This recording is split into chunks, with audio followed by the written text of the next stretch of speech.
चौथ का चांद नहीं देखना चाहिए, झूठा कलंक लग जाता है।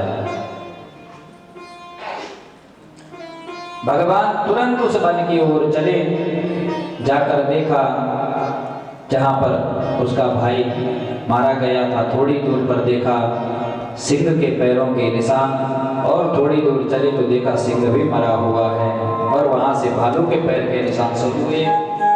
भगवान निशान को देख देख कर पैरों के आगे बढ़े और उस गुफा में प्रवेश किया। जैसे ही गुफा में प्रवेश किया तो क्या देखा, जामवंत बैठे हैं, और कौन है कहकर जामवंत कृष्ण को मारने के लिए दौड़ पड़े। दोनों में भयंकर युद्ध छिड़ गया। युद्ध करते करते जामवंत जी की नस नस ढीली हो गई। तब जामवंत जी ने प्रभु को प्रणाम करते हुए कहा, हे प्रभु, अब रहने दो, मैं समझ गया आप और कोई नहीं, मेरे राम जी हो। अब ऐसा क्यों हुआ? जब भगवान राघवेंद्र ने लंका विजय कर दी, उसके बाद प्रभु ने क्या कहा, सबको कहा कुछ मांग लो।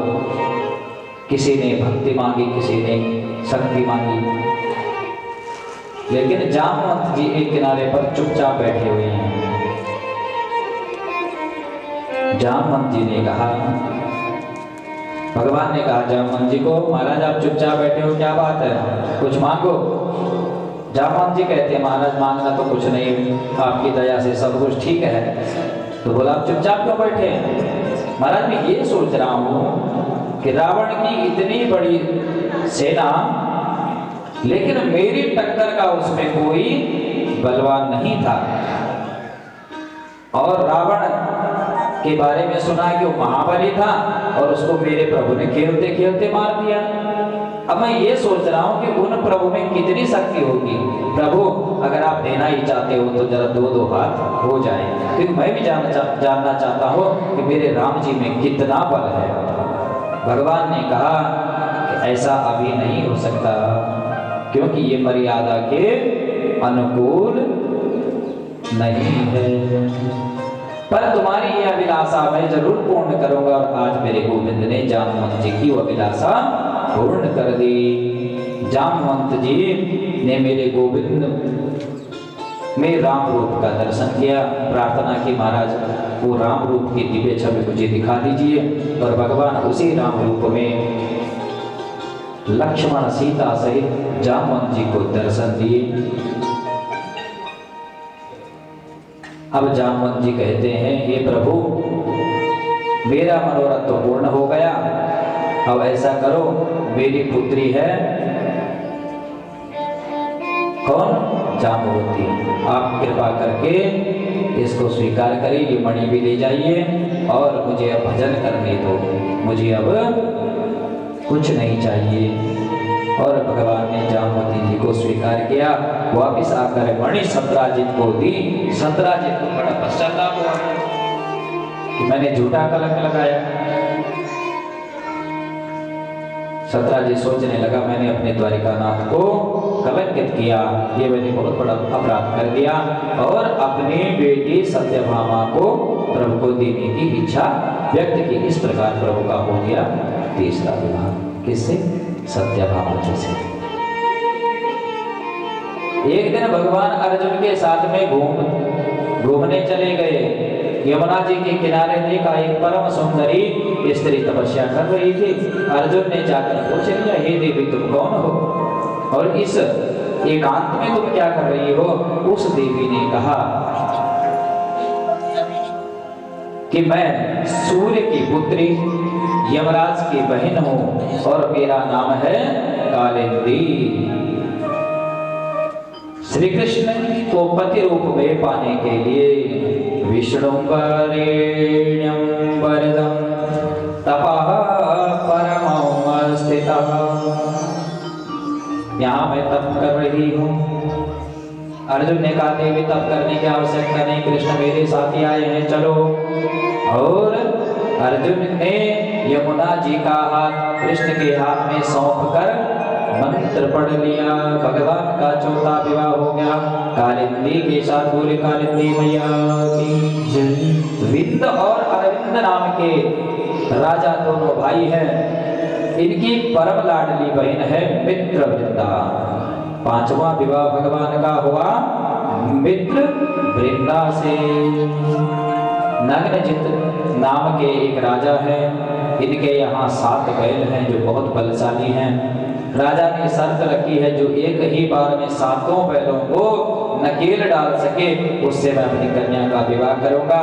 और मेरे गोविंद ने 7 रूप धरकर एक ही बार में 7 को नकेल डालकर क्या किया, भगवान का छठा विवाह हुआ नग्नजित के साथ में, जिनका एक नाम क्या है, सत्या भी है। 7वां विवाह भगवान का भद्रा से हुआ। भद्र देश के राजा की बिटिया है लक्ष्मणा। 8वां विवाह भगवान का हुआ लक्ष्मणा से। एक और पराक्रमी राजा है भौमासुर। भौमासुर ने अपनी शक्ति का दुरुपयोग किया, बड़े बड़े राजघरानों में जाता और राजकुमारियों का हरण करके ले आता है।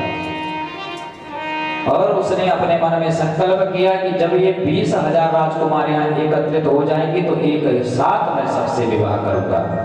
16,100 राजकुमारियों को उसने बंदी बनाया। भगवान के पास सूचना गई। देवताओं ने भी कहा महाराज इसका उद्धार करो, क्योंकि देवताओं की माता अदिति के कुंडल और वरुण का छत्र भी उसी ने चुराया था। तो भगवान सत्यभामा जी को लेकर उसके नगर कहाँ गए, प्राग ज्योतिषपुर पहुंचे और नगर में प्रवेश किया। तो नगर के द्वार पर मुर नामक एक विशाल दैत्य पहरेदारी करता था, जो मेरे गोविंद पर झपट गया। भगवान ने उसके सिर को काट दिया और मुर का उद्धार हो गया।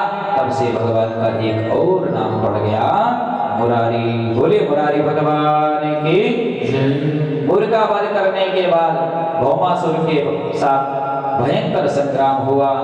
भौमासुर की जो सैन्य शक्ति है, सैन्य शक्ति को सहित भौमासुर का भी भगवान ने संहार कर दिया। और जैसे ही गोविंद ने कारागृह में प्रवेश किया तो 16,100 राजकुमारियों को देखा। सभी राजकुमारियां प्रार्थना करने लगी, हे प्रभु अब आपने हमें यहाँ से तो मुक्त कर दिया, पर अब हमारे पास आगे कोई मार्ग नहीं है। एक ही मार्ग है, कौन सा, मृत्यु का, क्योंकि ये संसार हमें अपनाएगा तो नहीं, तो हमारे पास एक ही मार्ग है। भगवान ने कहा हे देवियों घबराओ नहीं, जिसका कोई नहीं उसका मैं हूँ। सभी राजकुमारियां प्रसन्न हो गई। कहा हे प्रभु हमारा सर्वस्व आपका है। भगवान ने कहा देवियों तो चिंता न करो। तो देवी कहती है कि हमारा सर्वस्व प्रभु आपका है, सदैव हम आपके चरणों से लगे रहें। भगवान ने तथास्तु कहकर सभी राजकुमारियों को एक ही मुहूर्त में स्वीकार किया। इस प्रकार हे परीक्षित भगवान के 16,108 विवाह हुए। कालांतर में भगवान की प्रत्येक रानी से कितने पुत्र हुए, 10-10 पुत्र और 2-2 एक पुत्री हुई। 10 पुत्र और एक पुत्री हुई। सुखदेव जी कहते हैं परीक्षित कितनी बड़ी विकृति हो जाती। अगर भगवान उन राजकुमारियों को स्वीकार नहीं करते तो संसार में क्या हो जाती, विकृति हो जाती। श्री कृष्ण को पति रूप में पाकर उन्हें भी मानवीय गुणों से जीने का अधिकार मिल गया। अब प्रश्न ये उठता है कि भगवान के 16,108 विवाह का अर्थ क्या है।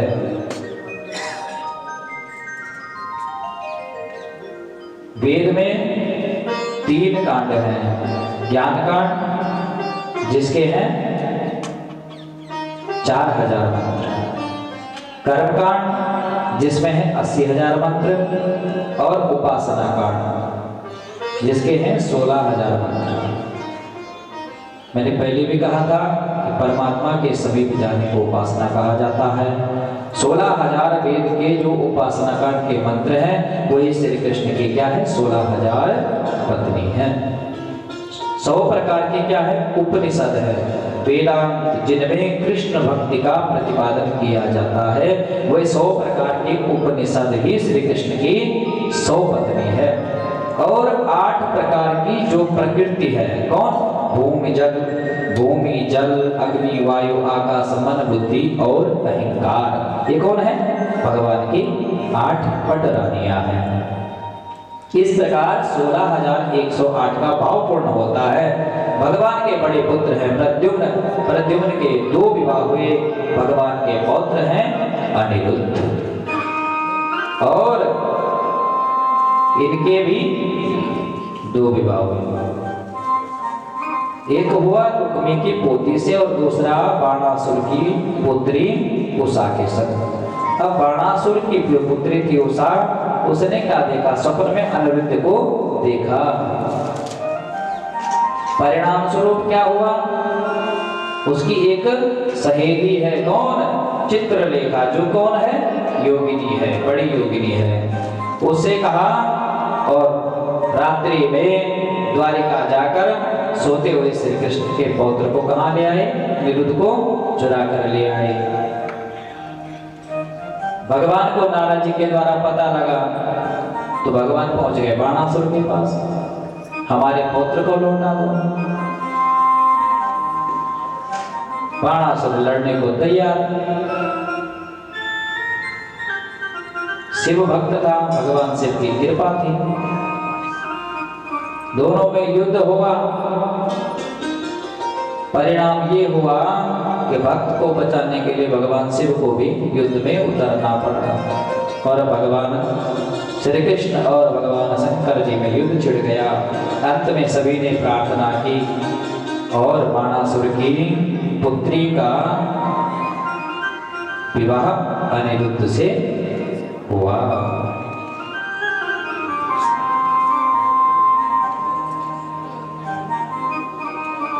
आचार्य सुखदेव जी कहते हैं कि परीक्षित, एक बड़ी विचित्र बात है, भगवान की उम्र कितनी है? भगवान लगते हैं 15 वर्ष के, और बेटे हो गए 50 वर्ष के, पोते हो गए 25-25 वर्ष के। ऐसा क्यों है? क्योंकि भगवान कालातीत हैं, काल का असर नहीं होता है।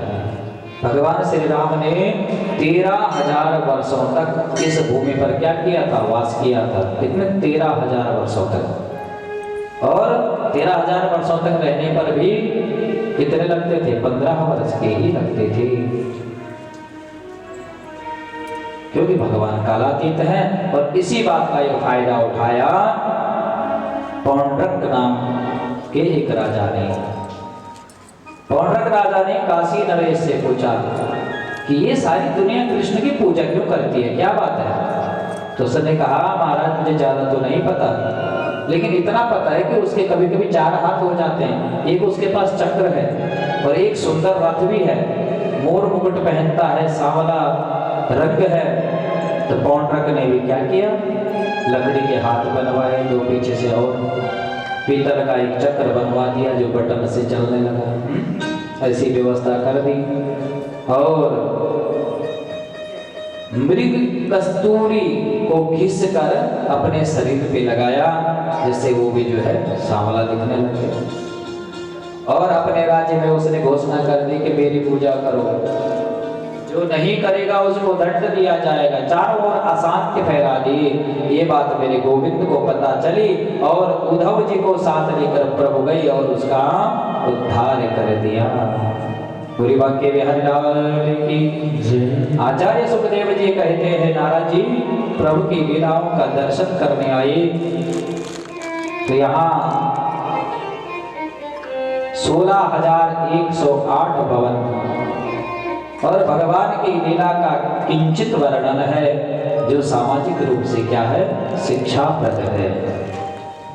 आध्यात्मिक रूप से कृष्ण की विरक्ति का प्रदर्शन करता है कि इतने बड़े परिवार में रहकर भी कृष्ण क्या है? विरक्त है।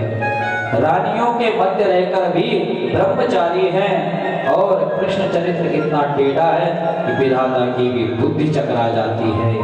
इसलिए भागवत जी में सुखदेव जी ने पहले राम कथा को कहा।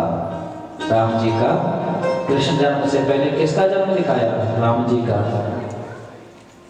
क्योंकि कृष्ण चरित्र कैसा है, आसानी से समझ में नहीं आने वाला है। वो तभी आएगा जब क्या करेगा, क्या करेंगे? पहले हम राम जी का चरित्र पढ़ेंगे। राम जी का चरित्र समझ में जब आएगा तब जाकर कृष्ण चरित्र समझ में आएगा।